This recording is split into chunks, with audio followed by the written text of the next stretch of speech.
अस्सलामुअलैकुम।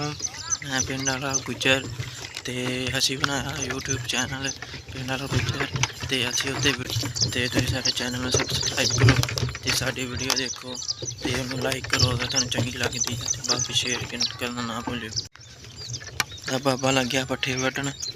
इदां ही हर कोई अपने अपने खेत च बैठा हुआ पट्ठे वड्ढन ते कई हले खेत च पहुँच गया ते कई हले जा रहे रेहड़ी दे उत्ते वो सामने।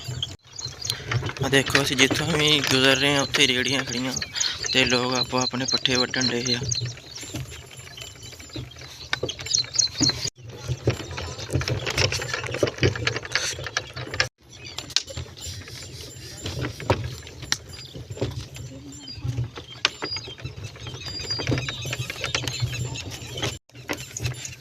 पिंड च वाढी शुरू होई नूं किन्ने दिन हो गए आ ते अद्धे तो ज़्यादा पिंड ने वाढी कर ली है, अपनी कनक गा ली है ते हले बाकी कुछ रहिंदी भी आ ते कईयां ने हले भरियां पा के रखियां वा।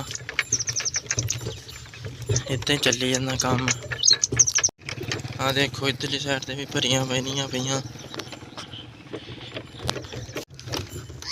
असीं जा रहे जी पट्ठे लैन ते हले रस्ते च ही आं ते बाकी हुण असीं पहुंचण वाले आं मरब्बे।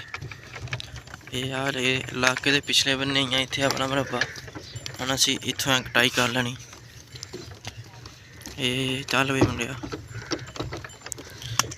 हुण असीं इहनूं कटाई करके अपने मरब्बे चले।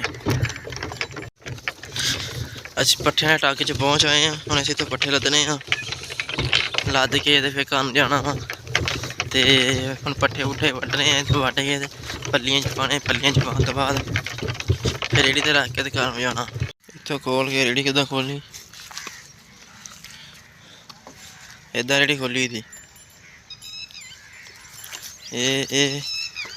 इद्दां रेहड़ी खुल गई। हुण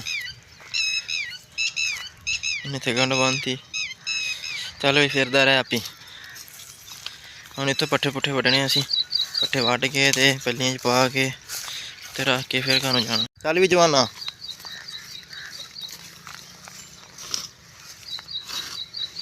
वड्ढ वड्ढ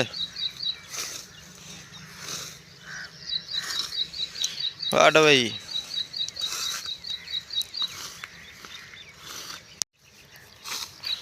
मुंडा पट्ठे वड्ढन लगा किन्नी देर दा ते मुंडे ने आई ने वड्ढ ले। किन्नियां ढेरियां लगियां देख लो। बाकी आ भी सारे वड्ढने आ, वड्ढ के फिर पा दे पल्लियां च। आ थोड़े जे ढेरी पट्ठियां दी रह गई, बाकी सारे असीं वड्ढ ले पिच्छों देख सकदे। बस आही रहिंदे आ भी हुण वड्ढे गए। असीं पट्ठे वड्ढ ले आ, तुसीं देख सकदे हो किदां पसीनो पसीनी होए आ ते पट्ठे असीं वड्ढ ले आ सारे ही। हुण फिर पन्ना च पानियां, पन्ना पा के फिर रेहड़ी ते रखना। पट्ठे वड्ढ ले ते रेहड़ी जोड़ ली आ ते आ पन्ना भी पा लियां, 4 पन्ना होइयां ते इहनूं हुण बन्न के रेहड़ी ते रख के ते घर नूं चलदे आ। तुसीं देख सकदे हो गर्मी वाहवा ही आ, किदां धुप्प सूरज चमकन डिया वा ते असीं इस वेले खेत दे विच आ ते पट्ठे पुट्ठे वड्ढन डे आ ते पट्ठे लद्दन डे आ। पट्ठे लद्द लुद्द के घर नूं जाना असीं फिर। पट्ठे लद्द ले आ हुण असीं चले घर नूं ते चल बई पट्ठे पुट्ठे लद्द ले ते हुण गड्डी चली घर नूं। चलो जी जान दो।